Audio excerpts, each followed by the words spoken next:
warm air clung to the marble colonnades of Meereen's great pyramid long after sunset, and Daenerys Targaryen stood alone at the highest balcony, restless, resisting sleep. Below, torch-hue flare traced thin paths through the night, patrols of Unsullied, the staggered watch of the freedmen's militia, tanners hurrying vats toward the drying courts before dawn. The city she had wrestled from chains breathed heavy and uneasy, smelling of brick dust and flowering citrus, salt blown inland from Slaver's Bay. She should have felt sovereign here. She had bled for it, burned for it, but the pyramid felt suddenly borrowed, as if its golden harpy waited for her to leave so it could take flight again. A breeze uncurled a strand of her silver-white hair across her lips. Dragons roosted on the terrace behind her. Viserion and Rhaegal curled together amid broken finials. Drogon perched farther off, wings half-hewn folded like dusk-forged sails. They slept deeper than men, yet she felt them always, warm embers in the furnace of her mind. When Drogon stirred, she tasted smoke. When Viserion twitched in dream, it brushed her skin like sparks. Now all three lay motionless. The quiet should have comforted her. Instead it widened the night like a cavern. Purple shadows shifted at the balcony's edge. A whisper touched her ear though no lips were near. "Remember who you are, child of flame." Daenerys turned.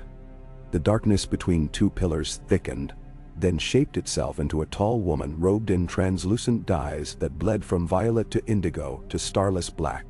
On her face, a lacquered mask of red and gold eclipsed every human feature except the gleam of eyes. Eyes that burned with the tranquil certainty of distant suns. Quaithe of the Shadow? The name rose unbidden, half memory, half omen.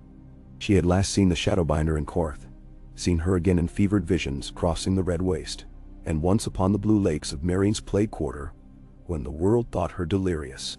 Each time Quaithe slipped away like dream hash through her fingers. Each time Daenerys feared she had imagined her. "Not tonight." "Why do you haunt me?" Daenerys asked, voice low so as not to wake the dragons. "If you mean to gift riddles, leave me to my unanswered ones." Quaithe's robe fluttered with the breeze, but made no sound. A swath cut from night itself. "You stand upon the hinge of every choice you have ever fled. In Meereen you forged justice without roots. In Westeros you would forge fire without shape. But in the shadow you shall forge truth that endures." "The Shadowlands lie 10,000 leagues east of the world," Dany replied. "And their roads are death. I would sooner fly Drogon to the moon." "Nimbennull. To the moon men once flew. To the shadow, only the willing walk." Quaithe raised a gloved hand. On the palm glimmered motes of light swirling about a darker core, shimmering like molten glass. "Obsidian drinks light and yields it hardened. So shall you. Scale for scale, bone for bone. The Dragon Queen must wear the night's own scale before dawn can kneel." Daenerys shivered though warmth eddied off the torches. "You speak of armor. Dragon armor? Forged in obsidian, tempered by shadow flame. The steel of old Valyria could never hold a dragon's heart. But obsidian can drink the scream of mountains." "Nay." Words echoed inside her skull. Valyrian steel, ancient as her blood. Yet this masked woman spoke of something older still. Something hidden where even caravans feared to tread. "Come," Quaithe whispered. "Beyond Ashai, in the Black River valleys where the earth bleeds glass, lie fires deeper than the 14 flames. There you shall carve the night itself, and your dragons shall carry it across the morning." Daenerys' mouth tasted of iron. She thought of Westeros, of thrones forged from swords, of fragile alliances, of banners she must yet tear down or raise. To abandon Meereen now felt betrayal, yet to stay felt stagnation. She thought of Tyrion's impatient counsel, of Missandei's gentle questions, of Grey Worm's unwavering watch. But Tyrion's mind never left Westeros. Missandei dreamed of returning to Aneth. Grey Worm still recited the catechisms of freedom. Perhaps her hold on them was no stronger than Meereen's hold on her. "What would I leave behind?" she murmured. "A city that will only heal once its mother lets it learn to breathe," the Shadowbinder said. "You plant seeds of justice but cannot wait for fruit. Trust your soil, Daenerys' throat tightened. She remembered Jorah's pleading eyes when he urged her westward, remembered Barristan's ghostly counsel reminding her that dragons plant no gardens. Perhaps the old knight still spoke through every echo of her doubts. Quaithe stepped backward and began to fade. Seek the Jade Sea at the quarter moon. Sail true when the water turns the color of black glass. Fly only when waves swallow starlight. And trust no mask but your own. That might and die. Wait! Daenerys reached forward, but the woman dissolved into shadow dust that melted into the night air. The breeze grew still. Far below, someone struck a bell to mark the third watch. The Queen of Meereen stood alone once more. And sleep visited her fitfully. When it came, it brought screeching gulls, flashing water, and ships with sails of woven shadow. She woke unrested and convened her court in the painted audience hall, where warm morning light streamed through stained glass pans, depicting the harpy vanquished beneath a blazing sun. Tyrion lounged at the foot of her dais, nursing a goblet of wine, though the hour was scarcely past dawn. His mismatched eyes assessed her beneath a raised brow. "You look as if 1,000 ghosts danced upon your pillow," he said. "Only one," Daenerys answered, ignoring his flippancy. She addressed the gathered advisors, Missandei poised with ink and quill, Grey Worm in gleaming scarlet armor. Hisdar Zo Lorak bowed so deeply his perfumed hair brushed marble. Near the columns lingered Daario Naharis, all insolent grin and jangling blades. "I will sail within the fortnight," she announced. Eastward. Silence crashed across the hall. Missandei's brush froze mid-stroke. Tyrion took another sip, eyes suddenly sharp. Daario straightened, eagerness and confusion mingling. Grey Worm showed no outward sign, though Daenerys felt tension ripple in him like drawn wire. "East," Tyrion repeated. "Forgive my geography, your grace, but east of Meereen lies a great lot of nothing, until Quaithe. Then more nothing, until Quaithe, then the Shadow Lands," said Daenerys. The dwarf blinked. "Ah. The realm of grisly myths, cannibal shadows, and rivers that gleam like liquid night. Lovely holiday. Memento. I dreamed of dragons before they hatched," Daenerys said. "I walked into flames to birth them. A dream guides me still." She gestured toward Drogon, who loomed at the terrace arch, black scales reflecting colored light like living stained glass. "I must answer it." Tyrion set his goblet aside. "Dreams are useful guides so long as you wake before the cliff. Westeros awaits your flame, not your absence. Stannis Baratheon is dust, but Cersei still glares from the Iron Throne. Your brother's banners gather in Dorne. Every moon spent wandering is a gift to your foes. Then how? And what has haste purchased me thus far?" she countered. "Every city I free seeds another revolt before my banners dry. Aegon the Conqueror crossed with dragons and forged an empire of fire. But he had words to bind the realm as well as swords. I must find mine." Grey Worm stepped forward. "The men will follow if you command, but Meereen bleeds. Sons of the Harpy lurk yet. Freedmen fear their chains return." Daenerys saw worry behind his stoic gaze. "I leave the city in your keeping, my noble captain. You and Missandei together shall guide the council until I return." "Merci." Hisdar cleared his throat. "Your grace, surely I." "Your voice will aid them," she acknowledged. "But command rests with those I trust without doubt." Daario smirked at Hisdar's taut smile. "And what of your loyal sellsword, my silver queen? Shall I polish the harpy's claws while you chase shadow songs?" "You shall sail beside me," she said. "I will need eyes unclouded by caution, and blades unburdened by titles." Daario saluted with theatrical flourish, two curved daggers flashing. Tyrion sighed theatrically louder. When the hall emptied, he lingered. "You are determined," he said. "I am," she replied. "Then allow me at least to plan the voyage. I've traded farther east than most men and lived. I know who sells water fit to drink and who sells horse piss with a smile. You will come. I imagine you'd get yourself killed elsewise, and then who would write the songs giving me undue credit?" He smiled, but it wavered. "Besides, a part of me wishes to see the edge of the map before some Casterly Rock cousin hangs me." She reached out and clasped his small hand. "Thank you. On one condition." His gaze settled on hers. "Grave. Whatever calls you, find a way to bend it to your purpose. Do not let the shadow bend you." And more. Preparations consumed 13 days. Scribes inked silent scrolls of decree empowering Missandei and Grey Worm as regents. The city's forges hammered new chains, not for necks but for mooring lines sturdy enough to hold dragon-born ships. Harbor masters scoured the fleet Tyrion assembled. 3 broad-beamed wind cutters, a lean Drummond rechristened Stormborn, and 1 massive oar galley stripped to her ribs to cradle Drogon when he wearied of flying. Nightly Daenerys walked terraces with her dragons. She spoke to them as to children too young for words. Drogon's molten eyes followed her lips. Rhaegal rumbled when she spoke of wind. Viserion trilled at mention of moonlight. She told them of distant Ashai, of whispered caverns glowing with ghost fire, of black rivers and mountains that bled glass. She could not know if they understood, but their wings trembled with some shared thrill. Once when she said Obsidian, Drogon exhaled a narrow gout of flame, so white it blinded her for heartbeats. Her pulse hammered like a smith's anvil. On the eve of departure, she stood again atop the pyramid. Quaithe did not appear. Yet the night felt full of watching presences. Below, the harbor glittered with lanterns bobbing at masts. She thought of the 5 hours of unscripted future stretching ahead, unknown, dangerous, yet shimmering with promise. 5 hours? No, a lifetime. Missandei joined her in silence, small hands folded at her waist. Moonlight silvered her gentle face, and for a moment the girl looked older, priestly, as though Neathi moons bestowed hidden wisdom.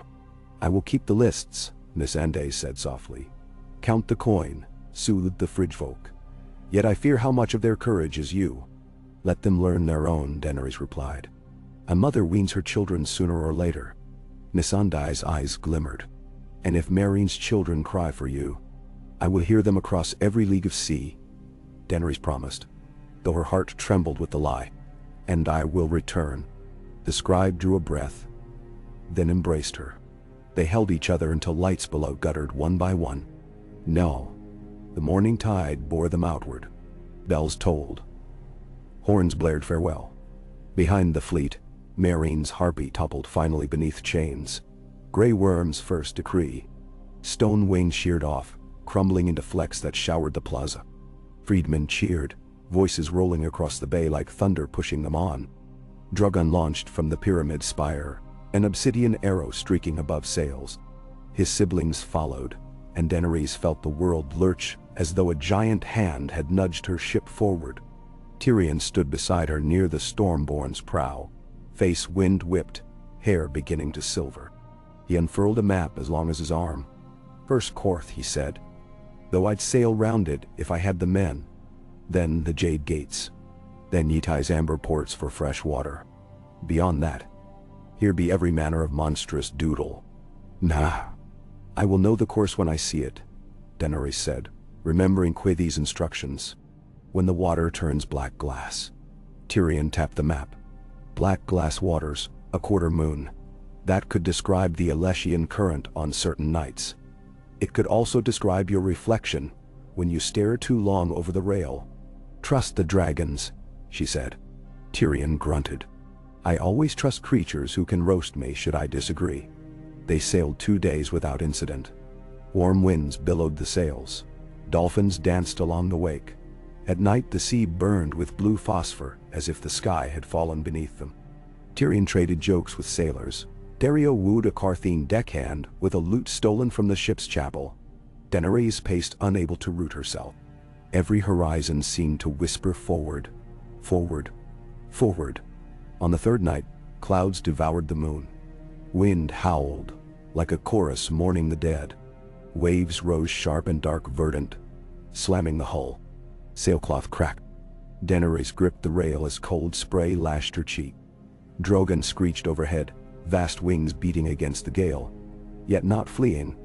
He circled the mast, as if guiding them through unseen reefs. Below decks, lanterns swung, casting frantic shadows across cramped bunks where Unsullied braced themselves silently. In the hold, the dragons feed. Cured goat haunches, salted ox, rolled and thudded. Daenerys descended and laid a calming hand on each barrel. Absurd though that seemed, the storm crashed all night. She did not sleep. Instead, she remembered childhood fragments from Bravos, Pentos, the Red Waste, every flight and refuge that had shaped her into something tougher than steel, harder than dragon bone. But obsidian drinks light, Quaithe had said. Obsidian was brittle, black, glass sharp, detail. Yet in her vision, it had gleamed with inner fire, bending but unbroken.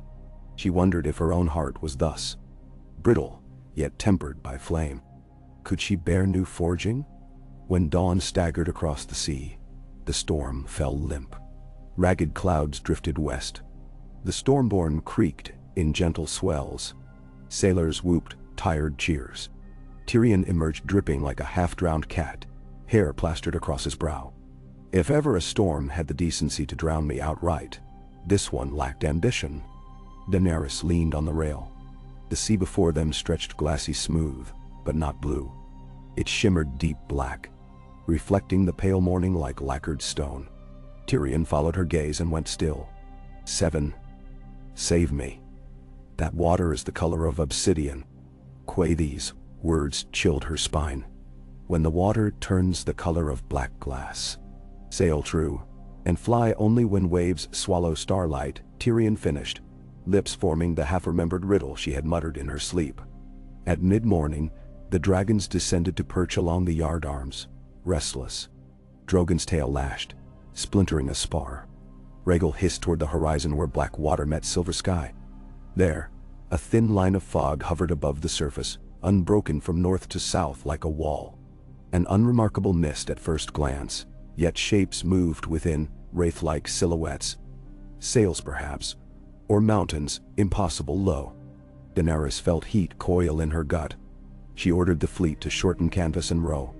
As they neared, the fog resolved not into land, but into pale trees petrified to ash, growing straight from the water's skin, their roots consuming no earth.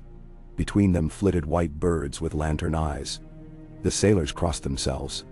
Tyrion's complexion turned the shade of old parchment. The sorrows, he whispered. They say waters drown reason here. Men leap overboard dreaming of lost loves. We should turn back.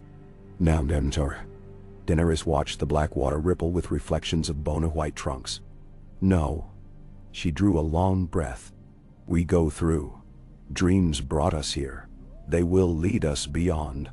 The Stormborn pushed into fog. Damp chill soaked her cloak. Drogon vaulted skyward, then dropped with wings folded to skim the water, tail slicing like a blade. His siblings followed. Where their wingtips grazed, the surface steamed luminous green, as though dragon heat awakened something slumbering beneath. Daenerys stood at the bow, pulse drumming. Silence reigned except for the slow churn of oars and the strange, distant laughter of unseen voices. Mist curled into coils that brushed her face, cold as gravecloths. Shapes drifted close, a boy of 5 clutching a wooden sword. A woman with silver bells braided through her hair. A one-eyed horse pawing at invisible ground. They flickered, transparent, then dissolved. Shadows of longing, or curses of the drowned. She forced herself to watch without fear. After what felt like hours, the fog began to thin. The obsidian sea brightened, reflecting the sun climbing higher than she expected. They had not sailed so long. It must be afternoon already. Time twisted here. She ignored the thought. Ahead, the wall of mist cracked, revealing open water tinged green. Far beyond, a dark spine rose from the horizon. Land at last. Not the rich coasts of Quaithe, whose jungles glittered jade, but bare mountains, jagged as shattered knives. And at their base, a port of black wharves and crooked towers that seemed grown rather than built, fused from volcanic glass. Daenerys' throat tightened with awe. Ashai, she breathed. Tyrion shook his head slowly. The maps place Ashai farther east, and its harbor wider. This, he searched for words. This is something else. Dario bounded to the rail, eyes alight. "Then, let us be the first to name it. The Queen's Forge." She almost smiled. Almost. But her gaze fixed on the tallest tower. A spire cracked down its length, yet glowing faintly from within like cooling ember trapped in stone. She felt a call pulsing from it, the same call that had threaded her dreams since Quaithe awaited her somewhere among those obsidian streets. Nemne. They dropped anchor in the shadow of glassy cliffs that sang when waves battered them. The air smelled of sulfur and wet rock. No harbor master hailed them. No lanterns burned on the docks.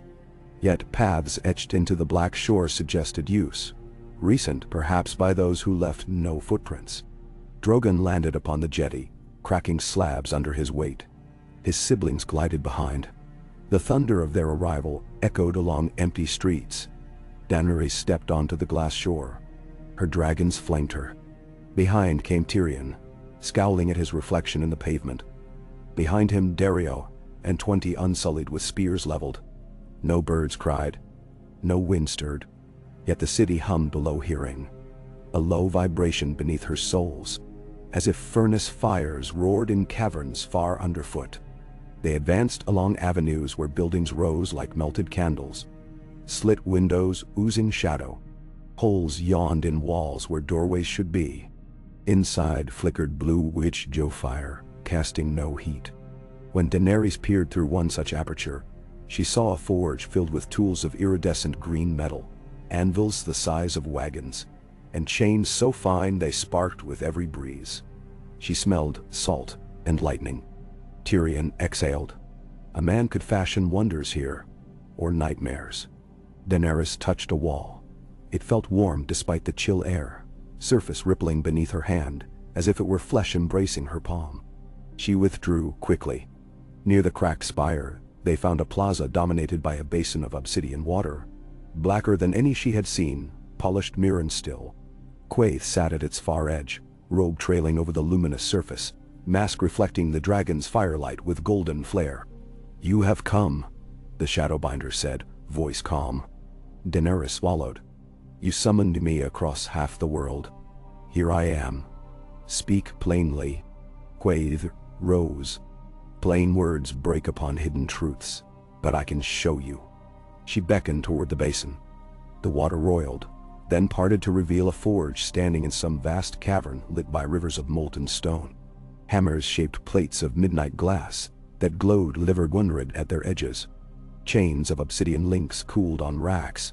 Overhead, the silhouette of a dragon wheeled, dropping molten fragments from its claws that smiths caught in tongs, wrought of starlight. "This is where the first dragons shed their scales when the world was still soft," Quaithe said. "Here their cast-off hearts melted into the stone. Obsidian remembers their fire. With it, you may armor yourself, and them." On the vision's edge, Daenerys beheld a figure clad in black mirrored plates shaped like dragon scales, helm crested in horns like Drogon's. In gauntleted hands the figure held a spear tipped with translucent glass that bled crimson light. A chill thrilled up her spine. The figure turned, and through the visor, she saw her own violet eyes staring back, hard, resolute, untouched by doubt. "When dawn breaks upon Westeros," Quaithe whispered, "they will behold the night, made flesh.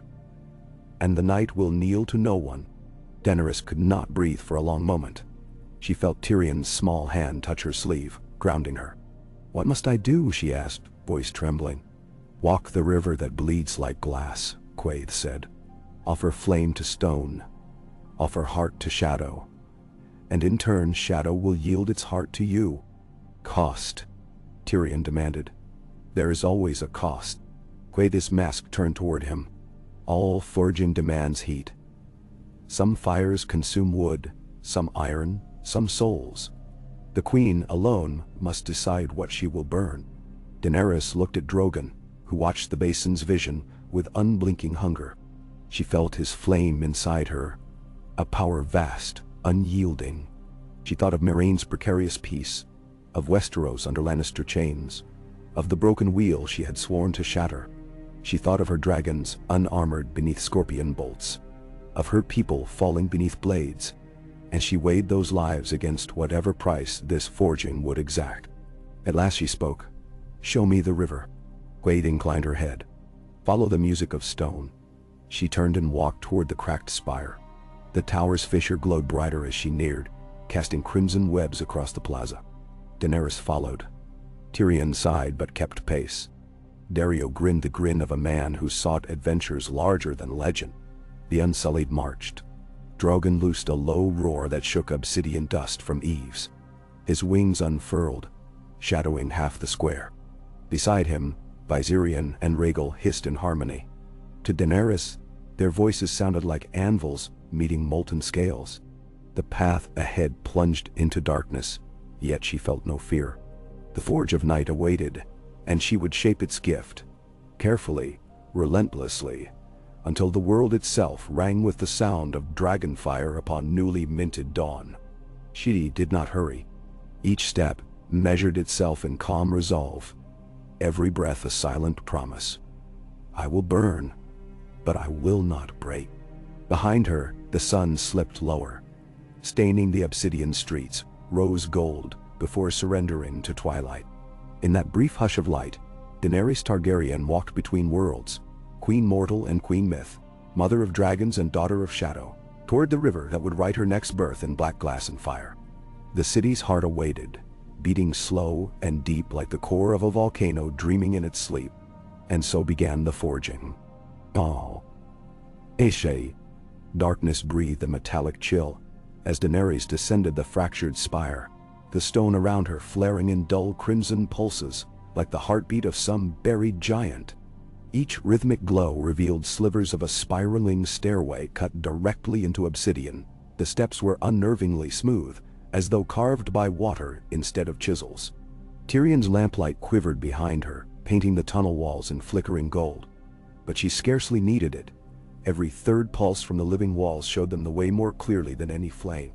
The air thickened, smelling of copper and ash, as if rusted chains smoldered unseen. Above, the tower's narrow mouth was already a star-sized pinprick, Drogon's restless wing beats muffled to a far-off thunder. She felt his unease press against her skin, a low rumble in her skull, while beneath the clamor lay Rhaegal's more questioning hum and Viserion's curious tremor. Their minds moved around hers like great predators pacing a firelit camp. They reached a landing where the stairway widened into a long corridor. Jagged crystals, jagged out of the walls, brittle black spears veined with faint violet. Quaithe waited in a pool of crimson glow, still as a statue. Tyrion's lantern sent her masked shadow fluttering enormous upon the walls, as if she were a vast insect pinned in amber. "You pass now from stone that lived," she said, "into stone that remembers. Listen, and it will speak." Daenerys caught the faintest echoes issuing from the crystals, murmuring in forgotten tongues, some soothing, some harsh, all laced with the hiss of steam under pressure. She felt almost as if she could taste the stories on the back of her tongue. 1,000 dragons dying, 1,000 kings roaring in triumph, 1,000 mothers screaming newborn names, layered voices overlapping until meaning melted away. Dario brushed a crystal point with a fingertip and hissed. Black shards splintered under the gentle touch, cutting a shallow score along his skin. The shard reformed almost instantly, rippling like dark honey, drinking his blood into itself until no trace remained. He wiped his finger on his jacket, watching warily. "Stone that remembers," Tyrion murmured, squinting at his own distorted reflection on the crystal surface. "Let us hope its memory is friendly." Quaithe turned and glided onward. The corridor ended in a vaulted space whose height Daenerys could not judge. The ceiling vanished into gloom, though red veins up there spiderwebbed in a slow pulse like distant lightning trapped inside glass. A river snapped across the cavern floor, broad as a grand hall, glossy black, tranquil as oil. Its surface reflected nothing. No lantern glow, no crimson pulses, no travelers' faces. It erased light. From its heart rose a veneer of greenish vapor, smelling faintly of brimstone. Along the near bank, obsidian pebbles formed a beach, each stone warm underfoot. On the far side burned a line of sconces holding blue flames, row upon row, tracing the curve of tiled terraces that climbed away into deeper darkness. like seats in a silent amphitheater. Quaithe gestured, and an unseen mechanism rumbled. A platform of fused glass slid from beneath the beach. Resting atop the near water with barely a splash, a ferry forged of a single black sheet, smooth and round. At its center rose a waist-high pillar. "Only those of fire may cross," Quaithe said. "You must command the river to bear you." Daario gave Tyrion a sidelong look. "If it's a fire I breathe, I've had too much wine." "Stay," Daenerys ordered softly. "Both of you." To Quaithe she added, "I alone?" "You and what is yours," the Shadowbinder replied. "Yet whatever is yours must obey when flame bids. Dragons, blood, spirit. These fall within your voice. If your companions would ride, they must do so under your will, not their own." Daenerys turned to her companions. "Remain on shore until I call. Petty fear will not serve you, nor will doubt. Speak words of courage to each other." Tyrion raised the lantern and gave her a solemn nod.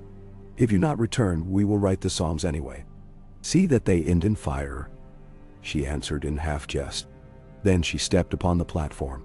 It quivered faintly beneath her, as if tasting her weight. The pillar glowed where her palm touched it, bleaching from black to smoky white.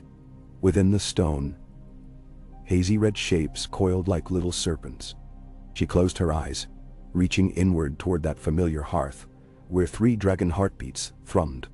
Drogon, Rhaegal, Viserion, children of blood and flame, scions of prophecy. She summoned them, whispering silent summons through the bond. Above, distant claws scraped stone. The cavern's unseen vault shook as wings beat downward. First came Drogon, plunging through the open shaft in the ceiling. Smoke rippled off his scales. Twin golden eyes burned on her face like commandments. He spiraled just above the water, then perched heavily along the ferry's far edge. Rhaegal followed, scales catching ruby pulses and reflecting emerald shimmer across the river. Viserion alighted last, a pale wraith in the gloom. 3 dragons, 3 braziers of living fire. The ferry gave a resonant hum. Obsidian cracked outward like petals beneath the dragon's talons, arcs of shimmering glyphs rising around them and dissolving into glitter. The vessel drifted forward, parted the black river in utter silence. The water's skin accepted it with no ripples, as though a glass pane slid across another. Tyrion and Daario stood transfixed, miniatures in the faint lamplight growing smaller until they vanished behind mist. Quaithe stood alone on the shoreline. She did not wave farewell. The ferry slid across a gulf whose width dissolved in shadow. No landmarks passed. Nothing but pure black surface and the azure glow of those distant sconces ahead. Without oars or sails, propelled only by unseen currents, they seemed not to move at all. The world simply rearranged itself while holding them still. Daenerys stood in the center between her dragons. Their breath fogged the air in faint amber swirls. She laid hands on Drogon's neck, feeling heat pulse beneath plated scales. The silence pressed on her ears until she imagined she could hear her own blood trickling. Memories of Quaithe returned. Masked warlocks, the house of the undying, doors that looped her through impossible chambers until she named herself Mother of Dragons. Those trials had strengthened her resolve, but they had not extracted a price. She sensed that this place would. She lifted her eyes to the vault above. At first, nothing broke the blackness. Then faint stars bloomed, tiny pinpoints, but they shifted, moved in spiraling curves like living constellations. She realized they were flames, each flame suspended within a droplet of floating obsidian glass, drifting far overhead. Tiny lanterns of the deep. The air thickened. Whispers unfurled at the edges of her hearing. "She comes. Blood of the gods. Break the dawn." The voices overlapped. Some in Valyrian older than hers, some in tongues she did not know. They spun around the ferry as if curious children studying a visitor. She did not answer. Any response felt like invitation to lose herself. She focused instead on the dragons, seeing them not just with sight, but with that inner flame that bound them together since the Red Waste. Their breaths were ribbons of living red across the dark. At last, blue flames on the far shore stood directly opposite. The ferry touched down with a sound like distant chimes. Obsidian ridges folded inward. A ramp descended. A walkway stretched through an archway flanked by two statues carved from single towers of dark crystal. They depicted faceless figures, holding chains of broken stars. Some stars hung intact. Others shattered into shards that floated in midair, forever falling and never landing. Past the archway, corridors slanted downward into a titanic void where rivers of molten glass coursed like veins inside a colossal beast. Daenerys guided the dragons forward. Beneath them, the ramp rippled, absorbing their immense weight. Once they crossed, it folded closed, sealing off the river behind as if forbidding retreat. A new hall opened at their feet, circular with tiers descending to a central pit.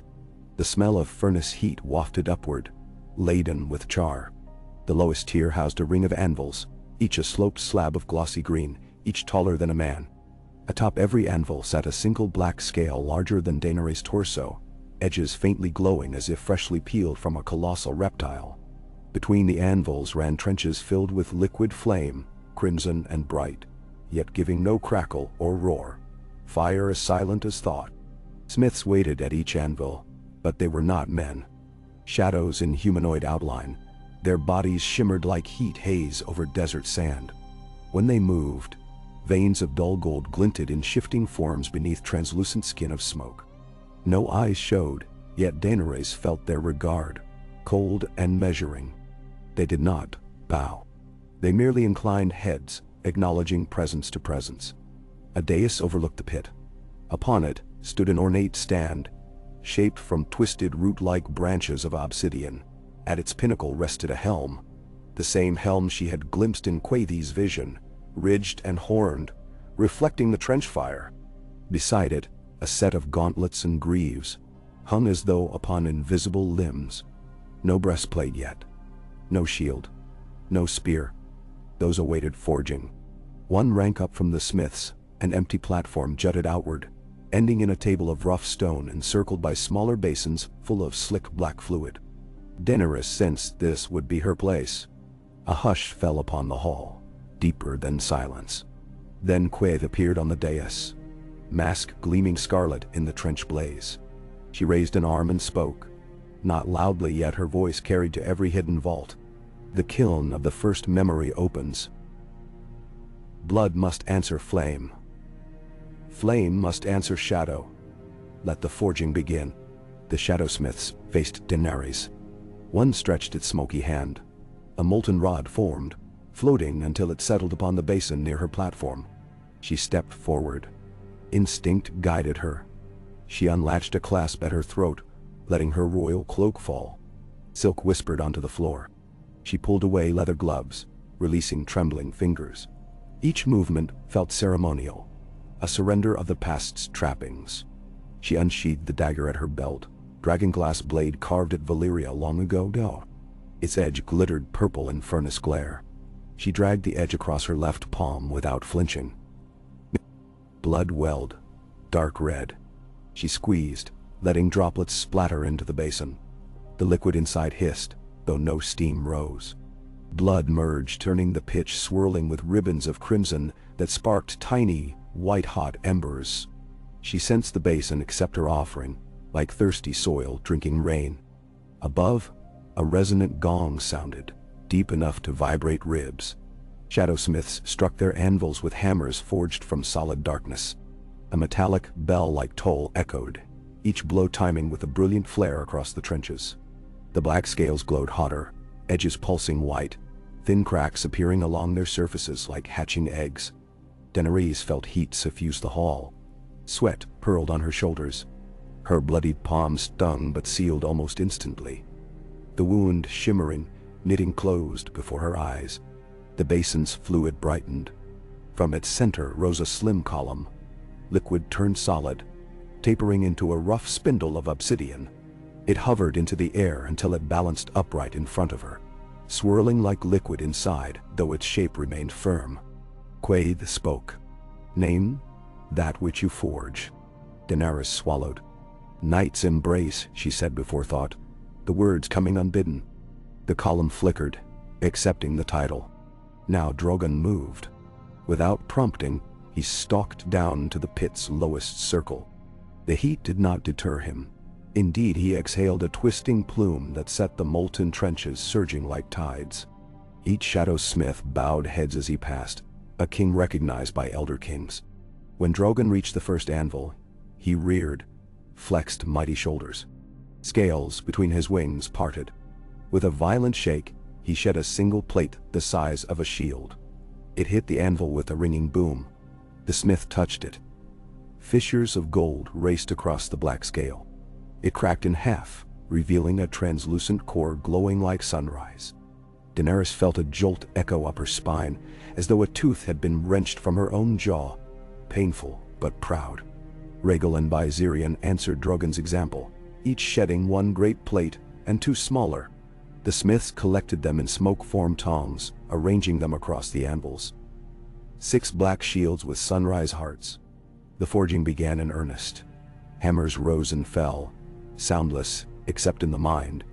Each strike flashed memory upon Daenerys' inner eye. She saw Valyrian volcanoes, red skies brimming with ash. She saw the doom in reverse, towers rising out of molten ruin, families gathering to rejoice rather than flee. She saw dragons as color spirals, larger than mountains, weaving across living rivers of fire. Every strike made her heart answer with a pulse. She breathed deeper, chest expanding in time with the hidden bell. Sweat soaked her chemise, clinging to ribs. Yet she dared not wipe her brow. To do so would shatter the focus linking her blood to the forging. Night's embrace elongated, shaping into a cuirass, then rippling open at back and shoulders to mimic the natural silhouette of dragon wings laid flat. The surface stayed glossy black, but within lay flecks of crimson and emerald and ivory, the essence of each of her children fused together. The smiths folded Drogon's core scale repeatedly upon itself without seam, forging a breastplate whose weight looked impossible. Yet when they lifted it, it drifted like a feather until anchored upon the dais. There, Quaithe's masked presence guided unseen chains that fastened the plate onto a stand, ready for cooling. Rhaegal's scale became greaves, overlapping leaves of glass steel that fluoresced green when light struck at angle, offering the illusion of scaled legs.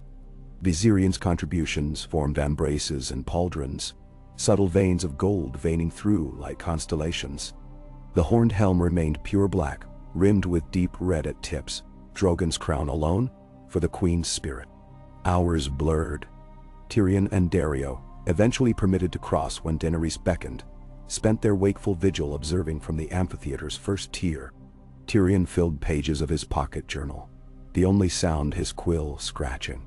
Daario clasped arms, turning a coin across knuckles restlessly. The unsullied, stalwart and silent, ringed them, though their eyes grew glossy with furnace glare. At one interval, Daenerys swooned.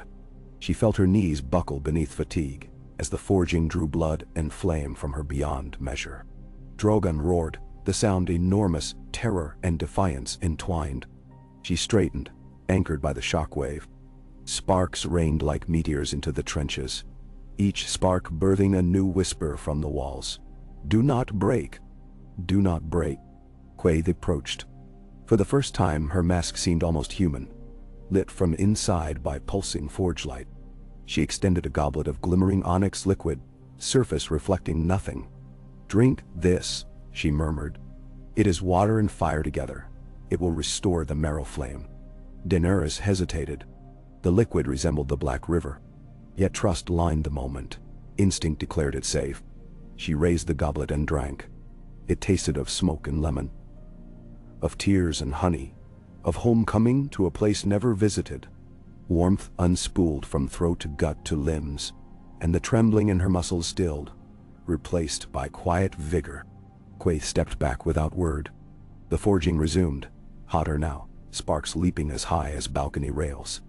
The smiths began etching runes along each armor plate, using narrow chisels of translucent crystal.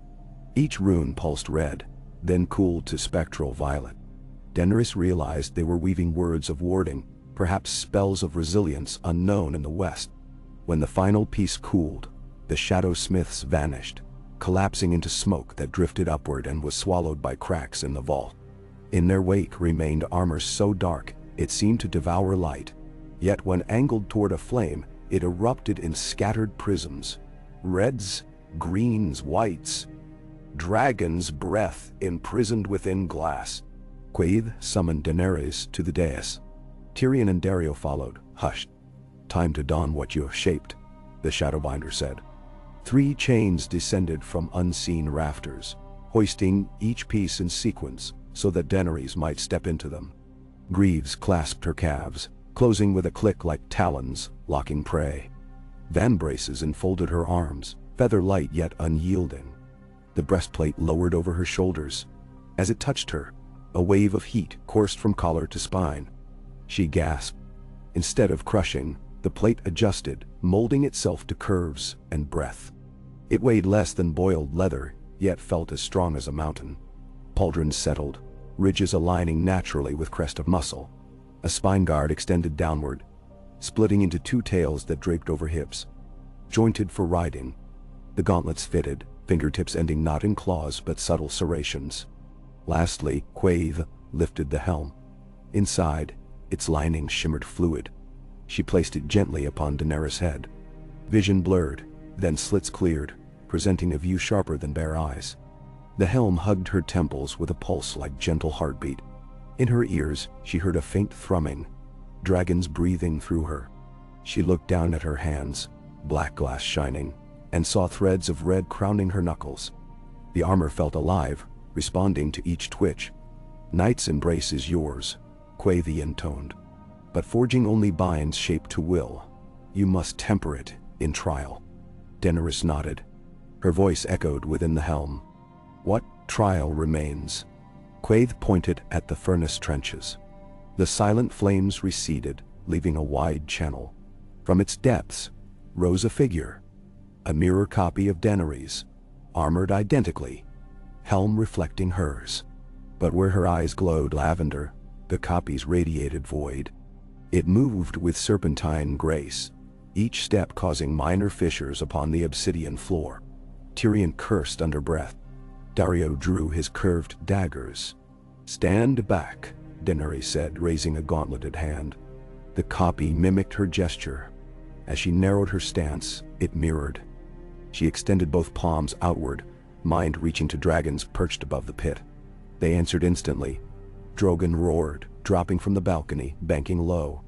Rhaegal and Viserion stayed perched, sensing her command to remain. The shadow double adopted identical posture. But no dragons came for it. Daenerys breathed in, summoning the furnace heat. She felt a warmth ignite along her arms, channeling into palms.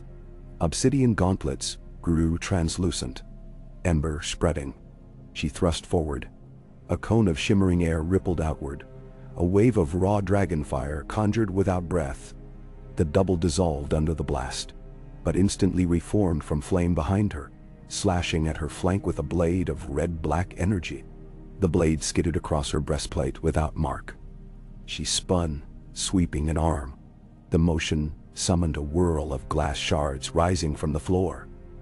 Swirling into a barrier that locked the copy's next blow, they clashed again and again, glass ringing like steel, sparks casting kaleidoscope patterns across the walls. Each clash jangled her bones, yet the armor drank the shock, leaving only dull echoes in muscle. But every time she struck her mirror, pain flickered in her own mind, an echo of self-harm. Realization dawned. The double was forged from her shadow. To kill it outright would wound her. Tyrion yelled advice she couldn't hear. Quaithe watched unmoving. Drogon prowled the edge, wings twitching agitation. Daenerys stepped back, letting her mirror match. She eased fists unclenched, lowered arms. The double did likewise. She bowed slowly. The double bowed. She lifted both hands palm up, offering. The double mirrored. She closed her eyes, reached inward, saw the double as part of her. Fear, anger, ruinous certainty. To temper armor, she must temper that part. She breathed forgiveness into the link, forgiving herself for those she had failed, those cities she abandoned, her own hunger for throne and flame. Warmth spread through her chest, filling spaces tightened by grief. When she opened her eyes, the double had softened, edges blurry. She stepped forward and drew it into an embrace, herself embracing shadow. The double merged, flowing inside her armor like water into glass. A single tremor shook her skeleton, then calm. The furnace flared once and dimmed. Trial ended.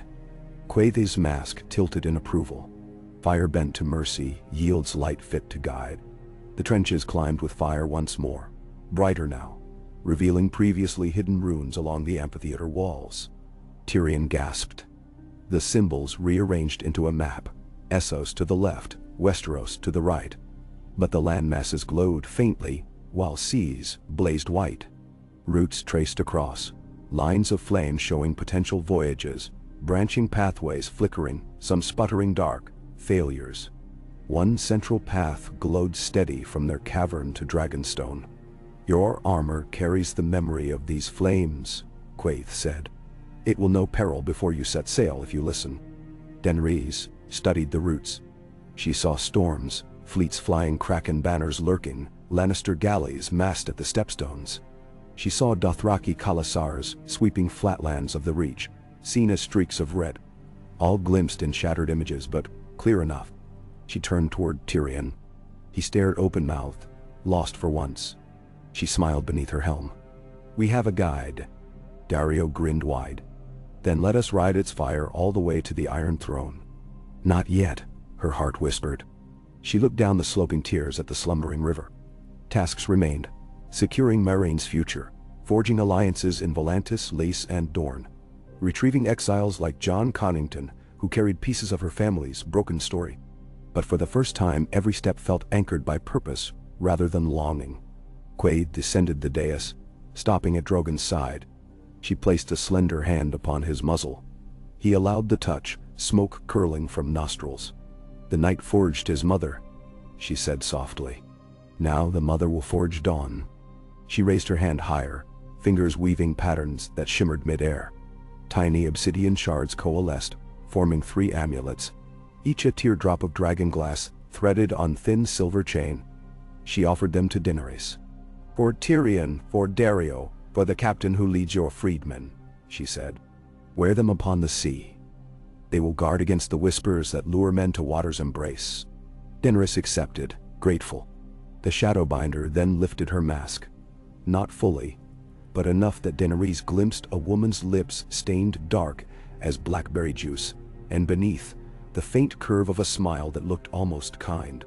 When you reach the narrow sea, Quaithe murmured, send the dragons to wake the sleeping volcanoes beneath Dragonstone. Let their fire speak before your words do. And remember, a queen who rules the dawn must make peace with dusk, heed both.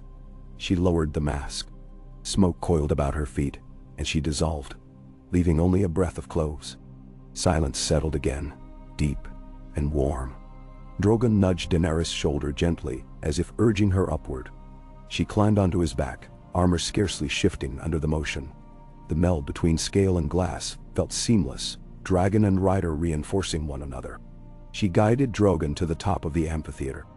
Rhaegal and Viserion lifted from their perches, wing beats stirring eddies of ember. Daario and Tyrion ran for the ramp, unsullied forming protective wedge. The ferry reappeared at her thought, stone smoothing outward across the river. They embarked, dragons aloft, men aboard. The river sighed beneath engravings of flame runes newly inscribed along its banks, glowing direction. Midway across, Daenerys removed her helm briefly. Air-cooled sweat at her temples, brought smell of sulfur and distance. Tyrion climbed to her side. He stared at the armor's shimmering striations in awe. You look like a storm clothed in midnight, he said, voice hushed with honest fear. I imagined the Iron Throne just shook apart without needing to see you. She laughed. Short, bright, released from tension. Let it tremble. It has had its reign. There. He studied her eyes, then glanced toward the receding shore where Quaithe had vanished. What cost did you pay? Only what I carried already, she answered. But now, I carry it knowingly. Seawine teased her silver hair through Helm's rear crests. Night's embrace warmed to it, reflecting starlight across water. Dragons roared as if heralding a new constellation rising. Ahead lay the Obsidian docks, their emptiness no longer menacing but patient, as though the city itself awaited to bear witness to her departure. By dawn's first blush they would sail, guided along a luminous path etched by armor's memory. She would return to Meereen not as the mother who sheltered her children, but as the queen who trusted them to fly. And when Westeros woke to dragon shadow across its skies, it would behold not a breaker of chains alone, but a forge-born sovereign gleaming in night's own scale. An omen of endings, a promise of beginnings. Yet there lingered deeper truths. The shadow inside her remained, merged and quiet, but never gone. She must guard it as fiercely as any fortress. For inside its still water lay the quiet faces of all she loved and all she would face. Forgiveness would need repeating, mercy sharpening again and again like a blade. As the ferry glided toward shore, Daenerys inhaled the scent of cooling glass and distant salt. She felt her dragon's hearts beating with hers, 3 drums heralding the next epoch. Beneath her gauntlet, the breastplate thrummed steady, 1 heartbeat more. She whispered into the wind, "Onward." The word rippled across Blackwater, into the city of smoke, down the tunnels of memory, out between the tall stone crests of the Shadowlands, carried east by phantom breezes, and perhaps, if Quaithe's riddles prove true, westward too. Somewhere in a red keep half a world away, a queen might wake uneasy. Somewhere amid the snows of the north, wolves could lift their heads as if catching new scent. Night's embrace held her, but dawn's promise waited beyond horizon. Flame reflected upon her armor like the first blush of sunrise. When the ferry touched land, she stepped onto obsidian stone that hummed her name. The dragon soared overhead, tails carving sighs in the sky. She raised her helm, set it upon brow once more, felt the world focus through its visor, crisp as winter dawn. They would depart at first tide. The forges behind dimmed, but their song remained within her, constant, abiding, urging. Each pulse whispered same resolve. Neither fire nor shadow would break her. Together, they would crown her. And so she walked, queen forged anew, each step ringing soft upon living stone, toward the waiting ships, toward sunrise, toward destiny. Salt-streaked dawn spilled across the obsidian harbor in thin rose ribbons, paling as the sun lifted through haze. Crews aboard the fleet scrambled over decks slick with dew, loosening reef knots, hauling foresails aloft until heavy squares of canvas snapped to catch the timid wind. Daenerys stood on the aft castle of Stormborn within an arc of her advisors. Tyrion hooded in a wool cloak far too large, Dario tapping impatience against the rail, Missandei clutching fresh scrolls of tallies rescued from Meereen. Grey Worm knelt on one knee, head bowed, his scarlet cloak fluttering beside the banner of the gilded harpy struck through with a pale dragon sigil. A new standard Missandei had devised to mark the city's vassal loyalty without the old chains. Daenerys wore Knight's Embrace openly, though a canvas mantle draped its glassy sheen. The helm sat upon a low stand by her right boot, silent and watchful like a second mind. Each beat of her pulse still hummed inside the breastplate. She sensed its attunement sharpening with every hour. Far above, Drogon traced a broad spiral, banking to measure the fleet's formation. Rhaegal and Viserion shadowed the outermost Drummond, sweeping frightful breezes across startled sailors. Their cries rang out in a dozen tongues. Fear, awe, benedictions. The Queen's dragons had guarded them through one night in the Shadowlands. In daylight, men sought to believe the ordeal ending behind, not looming ahead. But the water remained dark as ink hours after leaving the obsidian docks, a slow-moving stain that would not fade. Tyrion eased beside her. "Best speed will put us past the sorrows before dusk. I would rather not anchor amid ghostly children chanting lullabies. We sail until the water clears," she answered. "And if it does not by moonrise, we sail through the night." Dario grinned, flexing long fingers. "I shall keep watch atop the mainmast myself. The dark may stare back, but my knives never blink." Grey Worm rose. "The Unsullied stand ready, your grace. If whispers come, We sing the hymn of solitude." Missandei shivered. "Let us hope the river spirits content themselves with memory." A signal horn boomed from the flagship. Sails bellied, oar masters beat cadenced drums, and the fleet glided westward, masts creaking. Daenerys steadied herself as Stormborn cut the glassy tide, prow churning ripples that refused to broaden more than a spear's length before sealing behind. The unnatural slickness of the surface unsettled helmsmen. No foam, no gulls, no fish. Only shards of obsidian drifted like broken promises. Mid-morning fog unrolled low, sweeping deck level. Sailors laced amulets Quaithe had gifted about their throats, rubbing them like talismans. Daenerys' own pendant rested inside her armor, warmth testing her collarbone whenever stray currents of dark whisper attempted their reach. She heard them, faint lullabies of home. Childhood laughter not hers, Viserys tremulous singing on the streets of Pentos. Night's embrace drank each siren note before it blossomed, leaving her mind cool. Beyond midday the water brightened, black sliding toward deep green. Tyrion released a held breath. "If no one has drowned themselves in another hour, I'll permit myself wine." On cue, a sailor shrieked from the starboard galley. A lad of maybe 16, hair tufts damp with sweat. He staggered, eyes fixed upon the sea where patches of sunlight glittered. "Mother," he cried, voice broken. He lurched for the rail. Grey Worm vaulted down, catching the boy's tunic as he toppled. Missandei whispered soft Neathi prayers while Tyrion barked for rope. Daenerys knelt, pressing her gauntlet to the boy's breast. His heart hammered like a bird's, but his gaze saw nothing but illusions. The amulet at his neck flickered, dark fluid swirling inside.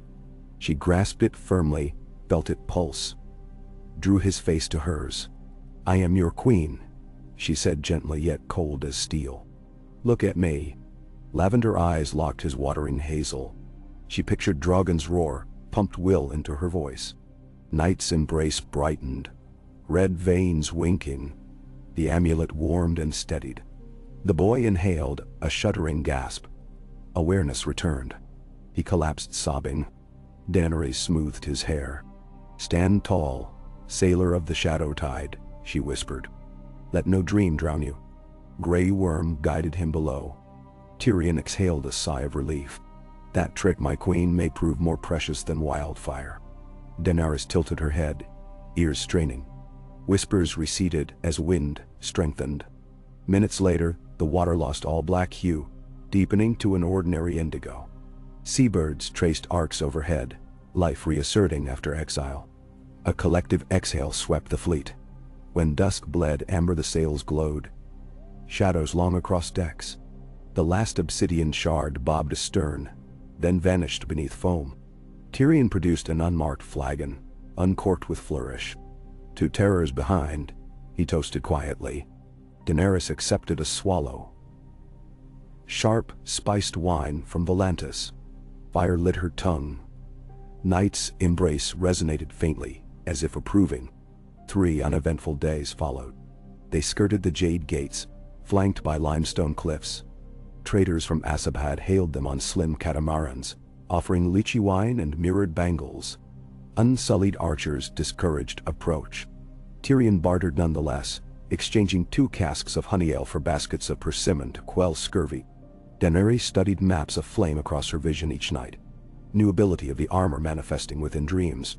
Routes she traced glowed brighter come dawn. She charted a stop at Lang's North Shoal for fresh water, then a straight crossing toward the isle chain known as Feather Tongues where monsoons split. There the map flickered uncertain, as though decision awaited confrontation. On the 5th day, a storm front towered on all quarters. Great pillars of bruised purple clouds tinted sickly green. Wind failed. Heat stacked upon the deck like blankets. Tyrion sniffed. Smells of lightning, but the sky hides it out of spite. Drogon shrieked above, diving to stern rail. His pupils thinned to angry slits. Thunder murmured though no flash came. The sea went glass still, reflecting stacked thunderheads until ship and sky seemed suspended between 2 dark heavens. Smoke puffed from Drogon's nostrils though he breathed no flame. Rhaegal and Viserion flapped low, tails lashing. Missandei clutched rail. Something stirs beneath. From the forward Drummond rose a grinding timber groan. Deck planks buckled. A geyser of brine and shattered wood erupted as a massive shape surfaced. A leviathan shell smeared with pearls of barnacle, 8 tentacle-like fins thrashing. Its carapace bore scars charred in strange swirling runes. Sailors screamed. The creature slammed its bulk against the hull. Timbers splintered. A mast cracked mid-height and toppled. Sweeping sailors to the waves, Daenerys drew in breath, heat spiraling from deep chest into limbs. Night's embrace brightened crimson. She leapt onto the gunwale. Drogon roared overhead, angled claws forward. She signaled. Hand splayed high. Drogon disgorged torrent flame directly into the beast's exposed eye. Rhaegal and Viserion strafed fins with emerald and pale gold fire. Steam exploded. The creature writhed, flailing against the stricken ship, until its weight rolled the vessel near capsizing. Daenerys scaled the rigging in 3 bounds, reached the fallen mast's shroud, still pegged to stump. She vaulted onto Drogon's back as he swooped. Together they dove for the breach. Spray stung her face. She spotted half-drowned sailors clinging to planks. She shouted commands. Unsullied tossed lines. The Leviathan twisted, revealing an orifice gaped wide amid cracked shell. Black void glowing faint violet, unnatural. Daenerys sensed shadow within, cousin to the river's whispers. This was no simple sea monster. Sorcery bound it. She guided Drogon in a tight corkscrew. At the apex she unleashed voice. Drogon, raise. In High Valyrian, the word meant rend.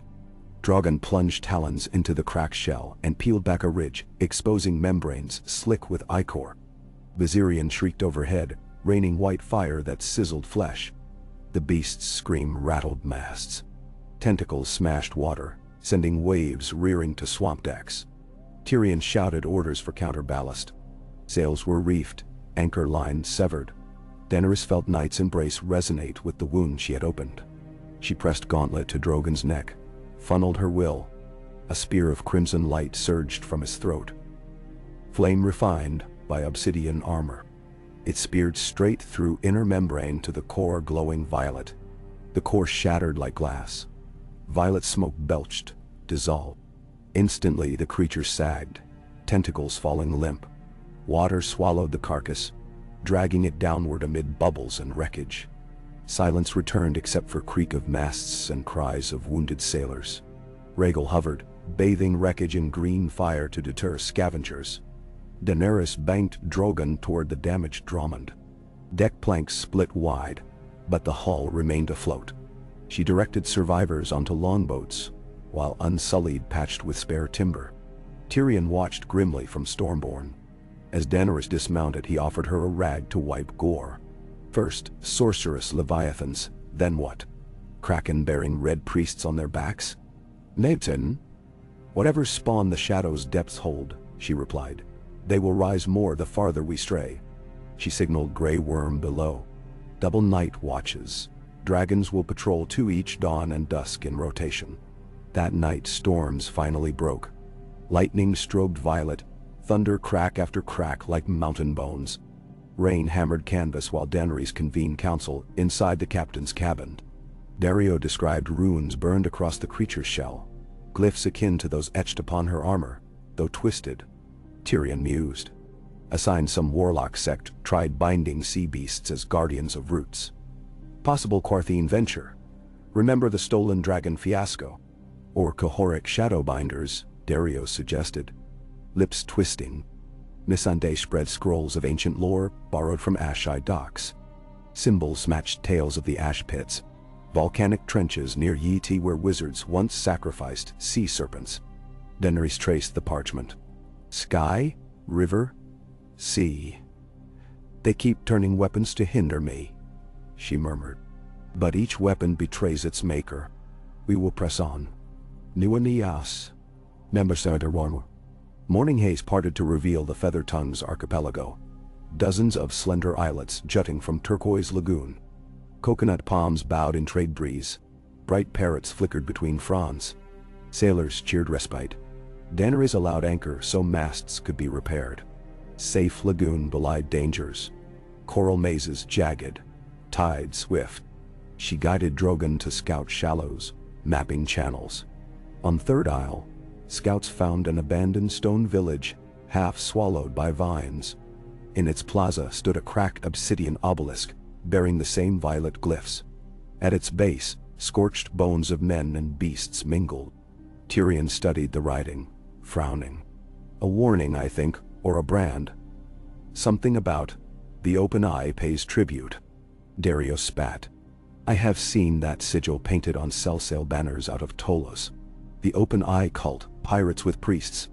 Grey Worm reported glimpses of swift hulls shadowing them previous night, lights doused before pursuit possible.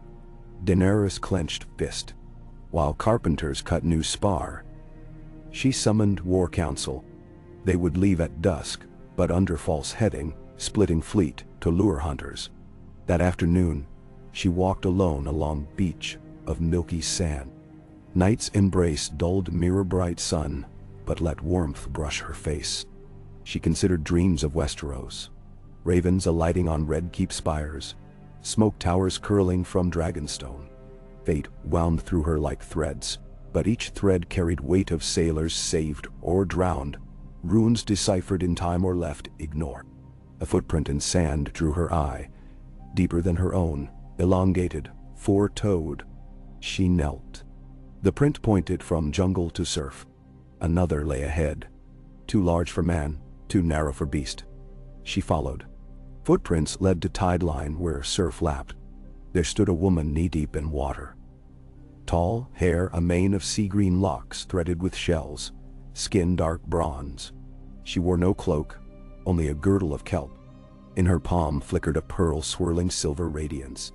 Daenerys recognized no features, yet power radiated, concentrated as star heat. She remained still. The woman spoke in Valyrian older than hers. Fire daughter bears nightmail. Skylords tremble, but deep places remember the doom. Daenerys answered carefully. All the world remembers. Forgetting birth's new dooms. Damn Diane. The stranger smiled. Serene, yet sorrowful. She lifted the pearl. When you reach the gates of smoke, cast this into the heart, lest living waters rise to drown dragonfire. Daenerys accepted the pearl. It felt cold despite tropic air. Who sends this? Those who swim beyond counting, the woman murmured. Then her form dissolved to spray. Footprints erased as if never. That evening, Daenerys threaded the pearl on chain beside Quaithe's amulet. Wind freshened. Sails unfurled. The fleet slipped from lagoon under half moon. As planned, 3 outrider cogs veered south trolling lanterns.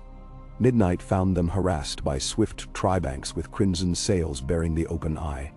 Tyrion's trap snapped shut. From eastern dark rose Drogon and Rhaegal, diving with flame that lit sea gold. Pirate decks caught fire. Shrieks split night. A second wave of corsairs fled into shadow, while Viserion rained pale destruction.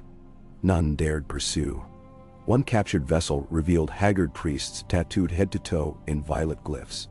They babbled ecstasy, welcoming Night Queen as herald of worlds overturning. Daenerys questioned them. They praised a lion of dusk who promised dominion if they bled for him. Under oath, they swore he dwelt upon island fortress named Thrace, built of fused bone. Tyrion's brow furrowed. Lion. Could be Volantene highborn symbol, or Lannister illusion twisted for cult. Daenerys considered. If Cersei calls herself Lion of Dusk now? She shook head. More likely another foe. She ordered cultists bound and set ashore on barren rock, with water cask. Mercy granted rather than slaughter. They might reconsider faith. Grey Worm found obsidian blades among pirate stores, edges sheen with purple. Not forged, but grown. He presented them to Queen. Night's embrace warmed as she grasped one. Sword sang faint. She kept it. Named Corselight. Ben saw. Sea days blurred. Summer monsoon swept from south earlier than charts predicted. Torrents lashed rigging. Lightning towered. But dragons guided them clear of shoals. Stormborn rode valiantly, though sailors lost rest. One moon turn later, they sighted black silhouette of Langy sea stacks, preludes to Quaithe Sapphire Coast. From there, trade lanes nested dense. Rumors could spread. Daenerys convened council. To announce presence risked spies for Westeros, yet clandestine approach hindered alliances. Tyrion proposed covert envoy to Mansion of Jade Princes, rulers of fabled Golden Empire, promising trade for safe harbor. Missandei suggested freeing Targaryen sympathizers, rumored among Yetish merchant guilds. Daario advocated bold show of dragon force over harbor to demand tribute. Short and sharp. Daenerys weighed. Knight's embrace displayed future flickers. One path of diplomacy meandered yet shone bright. Path of intimidation glared hot, then went dark. Diplomacy, she decided, but backed by presence of dragons overhead, flying high enough to remind not threaten. Thus Drogon circled altitudes where cloud veils cloaked his girth, while emissaries rode ashore disguised as traitors. Tyrion, Missandei, and 2 unsullied bodyguards bore letters sealed with 3-headed dragon sigil. In courtyard of Jade Princes, they encountered eunuch minister, resplendent in lotus silks. He bowed shallow. I greet envoys of Stormborn, though storms seldom reach so far east. What wind drives the mother of dragons from slaver wharves to golden shores? Tyrion's wit pierced courtly masks. Missandei's poise softened edges. They delivered gifts, glass coinage minted in shadowlands, a scale of regal glowing emerald. The princes debated 3 days. Tyrion reported by Raven. Daenerys patrolled aboard Stormborn restless. On 4th dawn, gilded junks escorted fleet to inner harbor of Yin. Crimson banners unfurled. Drums thundered. Dragons soared visible. Crowds gasped but cheered rather than fled. Tales of imperial dragon wardens resonating fantasy. Daenerys disembarked clad not in battle mail, but in silk gown over black mail, glimpsing just so. Symbol of power contained. Princes knelt. They pledged provisions, rice, salt pork, teak planks and coin in exchange for trade treaty, promising dragon-guarded caravans through Dothraki Sea someday. Weeks passed, settling treaties. Dragons dazzled at festival, performing aerial loops above pagodas. Children tossed chrysanthemums while priests cast fortunes. But spies too thronged. One dawn, a scroll arrived aboard Stormborn sealed with sunburst wax. Inside, Lion of Dusk greets Night's Queen. Your forge's birth scale, mine birth roar. Great matters wait at last horizon. Meet or burn. No signature. Tyrion scowled. Either a pompous pirate or cunning king seeks your measure. Daario rolled shoulders. I say we sail for this Thrae's den. Rip mask from Lion. Daenerys stared northwest toward horizon where path glimmered on armor map. A jagged red line splitting across sea of storms to small island skull icon. Danger, yes, but reward perhaps. Remove hidden foe before Westeros. She assembled war council beneath lanterns. Grey Worm spoke steady. Strike enemy covert before he gathers fleet. Better fight while harbor safe here for wounded. Tyrion nodded, reluctantly. But we must pry for intelligence first. If fortress towers high cliffs and batteries, a direct assault costly even for dragons. Viserion nuzzled doorframe as if volunteering. Daenerys made choice. They would scout Thrace with Drogon, Rhaegal, a skeleton crew aboard fastest Gileas. Fleet remains at Yin to refit. Tyrion to secure hostages favoring Targaryen claim, should princes waver. Missandei objected, at leaving but conceded. They set sail with dusk tide. Stormborn, the Gallia spear of summer, and 20 unsullied. Seas grew rough. Currents wrestled hulls. Night's embrace prickled with forewarning. Quaithe's amulet chilled. On 3rd twilight, volcanic plumes blackened sunset. Island rose abrupt. Serrated basalt columns ringed by white surf. Upon central mesa squatted colossal citadel carved from single stone block. Crenellations like jagged teeth. Fires flickered in slits. Drogon swept forward scouting. From ramparts ballistae cranked. Massive bolts tipped with shining obsidian. They launched. Drogon veered. Bolt grazed flank, scraped scale, but lodged. He screamed rage. Daenerys felt pain echo. She guided him to seaward air while Rhaegal strafed towers, green flame lashing. Below, shore guns rotated. Barrages of arrow-like darts soared trailing violet smoke. One struck spear of summer's mainsail. Silk ignited unnatural violet fire, eating cloth without heat. Unsullied cut mast to stop spread. But ship lost steerage. Daenerys saw fortress lit by braziers forming giant eye sigil. Open eye again. Up central keep stood figure in gilded lion mask brandishing staff crowned with cracked purple crystal. He lifted arms. More violet bolts leapt sky. Daenerys commanded assault. Drogon spiraled, exhaling torrent of white-hot flame along parapet. Melting stone. Defenders shrieked. Rhaegal shattered ballista with tail strike. Wood exploded. Viserion arrived, spitting pale fire onto gatehouse. She spotted lionesque sorcerer retreating down stair to platform where chained wyverns rattled inside cages. Lean dragons twisted by magic. Wings tattered yet breathing spark. Intention clear. Unleashing them as counter air force. Drogon landed hard atop tower, Quaithe shaking foundations. Daenerys dismounted inside swirl of smoke. Knight's embrace flashed scarlet. Corselight blade hummed. Unsullied scaled ropes beneath. Sorcerer hissed incantation. Cage doors dropped. 2 wyverns lunged, eyes glowing sick magenta. They surged skyward toward Drogon's exposed flank. Daenerys swung onto stone lip, channeled will through armor. A sharp whistle thrummed at frequency only dragons perceive. Drogon snapped attention, executed roll. Meeting first wyvern midair. Jaws clamped spiny neck. Bones cracked. He hurled corpse into sea. Second wyvern banked at queen. Its shriek warbled. Daenerys raised gauntlet. From palm erupted lance of ruby light. Knight's embrace focusing her dragon bond into searing ray. It pierced wyvern's chest. Creature tumbled aflame. Sorcerer roared defiance, raising crystal staff that pulsed violet, summoning cyclone of shadowy shards swirling toward her. Corselight met shards, each deflect producing sparks. She advanced. Once within 3 strides she slashed staff. Obsidian edge cut crystal clean. Violet shockwave cascaded outward, but armor drank it. Mask cracked. Revealed gaunt man, hair white like bleached coral. Eyes twin black pits ringed gold. Night Queen will feed I. He rasped, spitting blood. Daenerys drove pommel against his chest, breaking ribs. I starves, she said, and dawn approaches.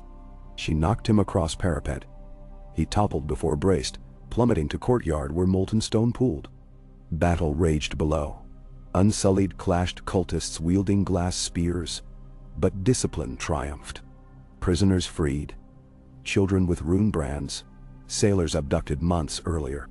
They cried gratitude. By dawn, Citadel lay smoking ruin. Daenerys surveyed from height. Stormborn anchored in sheltered cove. Sails patched. Spears of summer listing but salvageable. Dragons tore remaining ballistae to splinters. She located Fortress Forge. Vast chamber where cultists infused obsidian with wyvern blood. Runic vats bubbled. Remembering Kelpwoman's pearl, she retrieved chain from neck. Glowing faint moonlight despite sun. She hurled it into largest vat.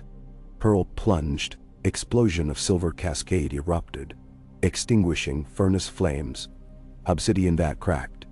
Molten violet seep boiled, then hardened to dull dust. Throughout Citadel, runes dimmed. Night's embrace pulsed content. Rescued captives spoke of shipments of these rune bolts bound west aboard black galleys, escorted by Volantine corsairs. Some had sailed weeks prior.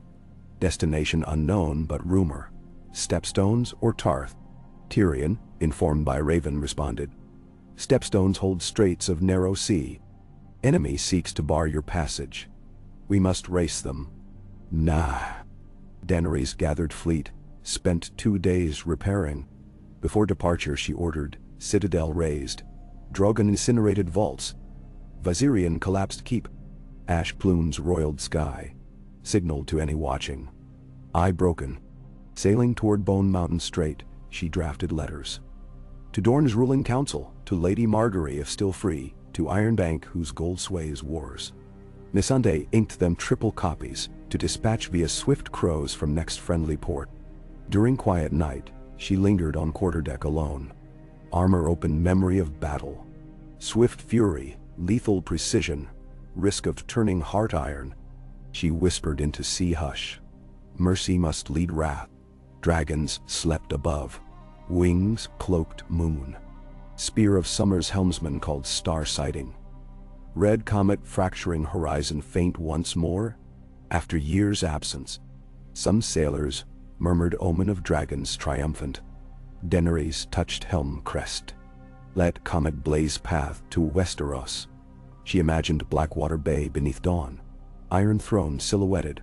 Crowds lined upon walls. She vowed not city of ash, but city of transformation. Yet prophecy weighed. Forge queen, break wheel. She recalled Quaithe. Make peace with dusk.